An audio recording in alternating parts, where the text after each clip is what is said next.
I was probably 9 or 10 years old. Can't remember exactly. But it was around the time I was obsessed with collecting baseball cards and dreaming about being a pro pitcher someday. My family wasn't perfect, but we got by. Mom and Dad were still together back then, though they fought a lot about money. Dad worked construction, always coming home dusty and tired, and Mom was a nurse at the local clinic, pulling double shifts to keep the lights on. We had my little sister Lily, who was about 5, all curly hair and endless energy. We lived in this cramped townhouse on the edge of a decent neighborhood. Nothing fancy, just 2 stories with a tiny backyard that backed up to some woods. The place had thin walls, so you could hear everything. Neighbors arguing next door, cars rumbling by. It wasn't the best area, with petty thefts happening now and then, but we felt safe enough with our deadbolt and the chain lock. It was a night like any other. I think it was a weekday, maybe Tuesday, because I remember having homework scattered on the kitchen table that I hadn't finished. Dad was out on a late job, something about overtime pay, and Mom was in the living room folding laundry while watching one of her soap operas. Lily and I were upstairs in our shared room. Well, it was mostly mine. But she had a little bed in the corner since the house was too small for separate spaces. I was sorting my baseball cards under the desk lamp, making trades with imaginary players, and Lily was playing with her dolls, chattering away. Mom called up around 8:30, telling us it was bedtime. "Brush your teeth and lights out. You two," she yelled, her voice carrying that no-nonsense tone she got when she was worn out from work. I wasn't scared of much as a kid. Heights, spiders, nah. I was the one who climbed trees and caught bugs for fun. Mom always said I had a tough streak like Dad. Lily, though, she hated the dark, so we'd leave a nightlight on in the hall. The layout of the townhouse was straightforward. Downstairs was the living room, kitchen, and a half bath. Upstairs had our room, Mom and Dad's bedroom, and the full bathroom at the end of the short hallway. The stairs creaked a bit, but nothing like those old horror movies. After tucking us in, Mom kissed our foreheads, turned off the main light, and went back downstairs. I heard the TV murmur faintly as I drifted off, Lily already snoring softly beside me. What woke me up was unusual because I was a sound sleeper, the kind who could nap through a thunderstorm. It must have been around 2 a.m. I glanced at the glowing clock on the nightstand. At first, it was just a soft thud from downstairs, like something heavy dropping on the carpet. I figured Mom was up getting water or Dad had come home early and bumped into furniture. But then it came again, followed by a shuffling sound, like drawers opening and closing quietly. Lily stirred but didn't wake. My heart picked up a little. Slipping out of bed in my pajamas, I tiptoed to the door and cracked it open. The hallway was dim, just the nightlight casting a yellow glow. Downstairs, the sounds continued, now a faint clink, like silverware being moved. I whispered down the stairs, "Mom, that you?" No answer. The house felt off. Too still except for those noises. Creeping down a few steps, I peered over the banister into the living room. The TV was off, and the room was dark except for moonlight filtering through the blinds. That's when I saw him, a man, not tall, but stocky, dressed in dark clothes with a hood pulled low. He wasn't rushing. He was methodical, rifling through the side table where Mom kept bills and keys. My stomach dropped like I'd swallowed ice. This wasn't Dad. He moved wrong, too stealthy, and I could see gloves on his hands. He hadn't noticed me yet, but as he turned toward the kitchen, his head tilted like he sensed something. I bolted back up the stairs as quietly as I could, my bare feet silent on the carpet. Bursting into the room, I shook Lily awake. "Shh, there's someone downstairs. Wake up." Her eyes went wide, but she clamped her mouth shut when she saw my face. We huddled under the bed, pulling the blankets down to hide us. My mind raced. Where was Mom? Had she heard? The sounds from below grew bolder, footsteps now coming up the stairs. Each creak made my chest tighten. Lily whimpered softly, and I covered her mouth, whispering, quiet or he'll find us." The door to our room pushed open slowly. I could see his boots from under the bed, worn, muddy, not like anything in our house. He stepped in, breathing heavy, and started searching, flipping through my baseball cards on the desk, opening the closet. He paused by the bed, and I held my breath, praying he wouldn't look down. Lily trembled next to me, tears wetting my hand. That's when I heard Mom's voice from the hallway, fierce like a lioness. "Get away from there." She'd been in her room, must have woken up too, and now she was charging in with Dad's old baseball bat from the closet. The man spun around, startled, and lunged at her. I screamed then, couldn't help it, and Lily joined in. Mom swung hard, cracking the bat against his arm with a sickening thud. He yelped, dropping something, a flashlight I think, and stumbled back. "Get out of my house!" Mom roared, swinging again, this time grazing his shoulder. She was in her nightgown, hair wild, but she looked unstoppable, like all those shifts at the clinic had toughened her up. The intruder bolted, shoving past her and thundering down the stairs. Mom didn't chase. She slammed our door shut, locked it, and yanked us out from under the bed into a hug. "It's okay, babies. He's gone," she sobbed, but her hands shook as she dialed 911 on the cordless phone from her pocket. We heard the front door bang open downstairs, then silence. Police arrived maybe 15 minutes later, sirens cutting through the night. They searched the house, found the back window jimmied open. Must have been how he got in. Nothing major stolen, just some loose change from the kitchen jar. But the real shock came when they ran prints later. Turns out he was a guy from Mom's past, someone she'd treated at the clinic years ago for a bad injury. He'd blamed her for not saving his job or something twisted, harbored a grudge, and tracked us down after getting out of jail for unrelated stuff. Mom held it together that night, rocking us until dawn. But I saw the fear in her eyes. The cops patrolled more after, and Dad installed better locks and alarms. We didn't move right away. Money was tight. But that incident changed everything. I couldn't sleep without checking under the bed for months, and Lily started having nightmares, drawing pictures of the shadow man. Even now as an adult, I jump at night sounds, always double lock doors, and think about how one forgotten grudge can shatter your world.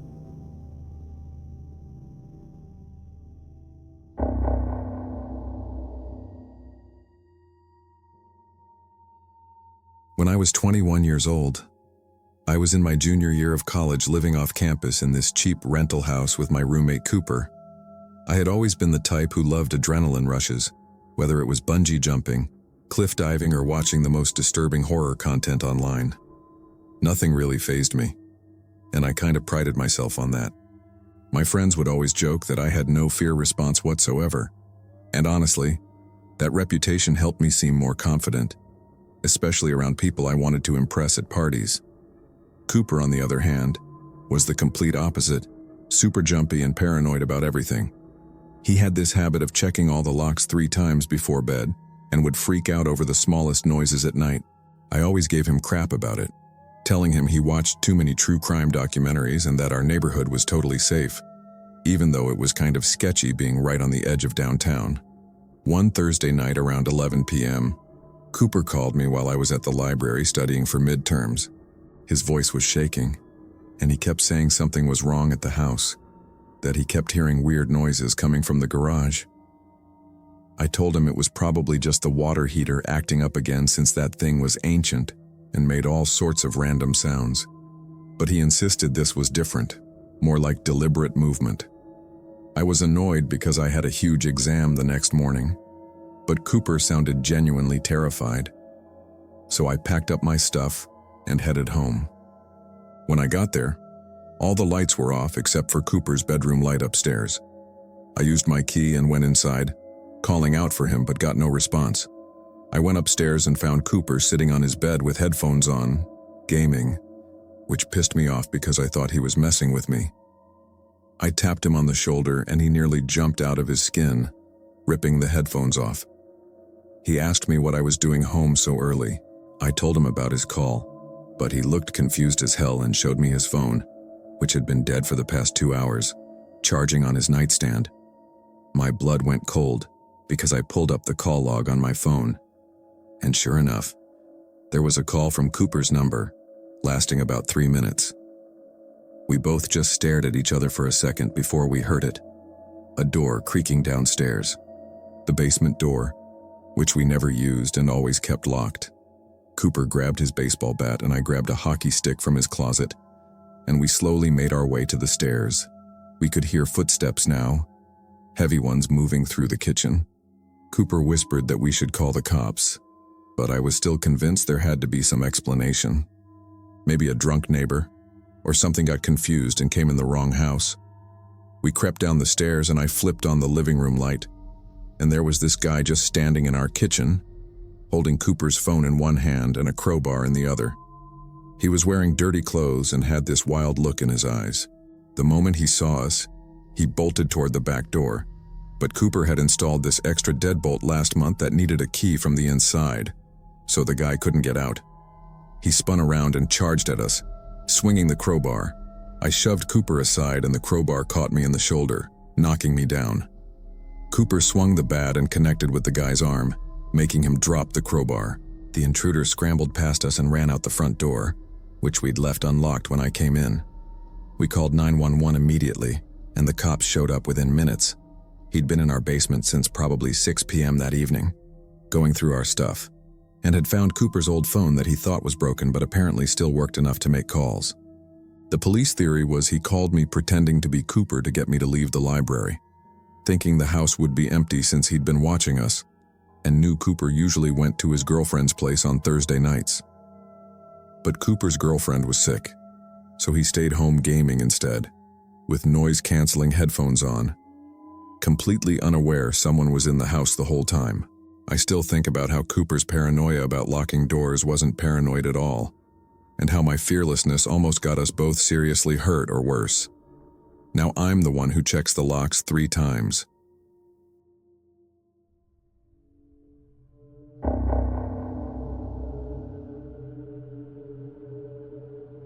This all went down about 3 years back, when I was 28 and living solo in a quiet suburb for the first time after my divorce. It's burned into my memory like a brand, still gives me chills thinking about it. The way fear can turn a safe place into a nightmare. It was the 9th of August, a sticky Friday night where the humidity hung heavy, making everything feel oppressive. I'd just wrapped up a brutal week at my graphic design job, pulling overtime on a deadline that had me staring at screens until my eyes burned. The apartment was a modest 2-bedroom rental in an older building, creaky floors and all, but it was mine. Cozy with my secondhand couch, a few plants wilting in the heat, and the faint hum of the neighbor's TV through the thin walls. My ex had taken the dog, so it was just me, unwinding with takeout pizza and a beer. The windows cracked open because the fan wasn't cutting it. No AC in that unit, and the summer swelter had me in just boxers and a tee, sweat beading on my forehead. I remember checking the locks twice before bed, front door, back slider to the patio, even the chain. Paranoid habit from living alone. Lights out around 11 p.m., exhausted, phone on the nightstand charging at 80%. I woke up sometime after 1 a.m., not to thunder or anything dramatic, but to a soft, persistent tapping, like knuckles rapping lightly on wood, rhythmic but hesitant. My room was pitch black, the streetlight outside blocked by the blinds, and the air felt cooler, almost too still after the day's heat. Groggy, I fumbled for my phone, 2:17 a.m., battery still good, and the screen lit up the room in that harsh white glow. The tapping stopped as soon as I stirred, but my heart was already thumping, probably the pipes settling, or the wind nudging a loose shutter on the patio door. I lay there listening, ears straining, but heard only the distant whoosh of cars on the highway a block away and the occasional cricket chirp from the bushes outside. Shaking it off, I got up to pee, padding barefoot across the cool tile in the hallway. That's when I noticed the backslider. It was unlocked. I swear I'd secured it. I could picture myself sliding the bolt home. A chill ran down my spine. But I rationalized. Maybe I forgot in my fatigue. Or the mechanism was finicky like the landlord said. Using the phone light, I double-checked the living room, couch cushions undisturbed. TV remote on the coffee table where I left it. No muddy tracks on the rug from the patio. Everything seemed fine, so I relocked it, grabbed a glass of water from the kitchen, and headed back to bed, convincing myself it was nothing. But as I passed the front door, the tapping started again, faint, from the other side this time, like someone testing the knob without committing. I froze, pulse racing, shining the light through the peephole. The hallway was empty, dimly lit by the building's emergency bulbs, shadows stretching from the stairwell. No one there, but the air felt off, thicker like someone had been breathing close. Doubt flooded in. What if a neighbor's kid was pranking, or worse, someone scoping the building? My mind flashed to those news stories about creeps in apartment complexes, and suddenly being alone didn't feel empowering. It felt vulnerable. I didn't want to overreact, so I texted my buddy across town. Weird noise at door. You up? No reply yet. The tapping paused. Then came a new sound. A soft scrape, like a key scraping in the lock. Panic hit hard. I backed away, whispering to myself to stay calm. But my hands shook as I dialed 911, keeping my voice low.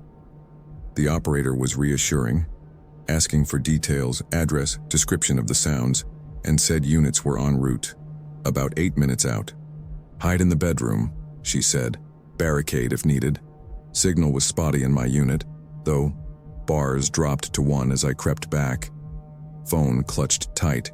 I eased the bedroom door shut, propping a chair under the knob for good measure, breath coming in shallow bursts. The apartment was silent now, oppressively so. But then I heard it. Footsteps, muffled on the carpet.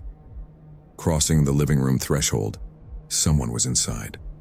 My stomach knotted. They must have picked the front lock or had a copy. Building maintenance. No, that didn't make sense. I peeked through the door crack, phone light off to avoid detection, and saw a silhouette in the hall. Tall, hooded, moving deliberate like they knew the layout. Not rushing, almost casual, which made it worse, like they owned the place. Thoughts raced. Robbery? Or something personal? I wasn't rich, but my laptop and watch were visible. Worse intentions? The divorce had me paranoid about stalkers. The figure paused outside my door, and I swear I heard breathing, heavy and ragged, inches away. Then a low murmur. Not words, just a guttural hum vibrating through the wood. I hit the ground running, barefoot across the dewy grass to the street, waving down a passing car. A night shift nurse who stopped.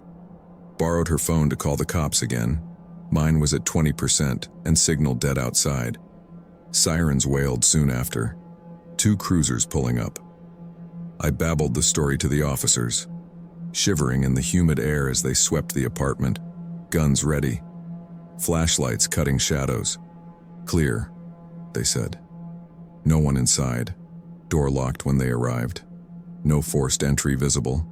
A few drawers ajar in the kitchen, like someone rifled for cash. And my pizza box tipped over, but nothing major stolen.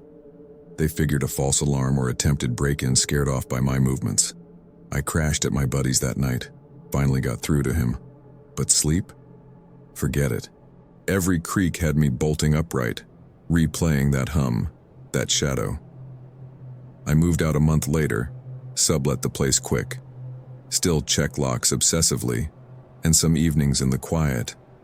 I hear that tapping again, or maybe it's just my mind, but I know it wasn't imagination.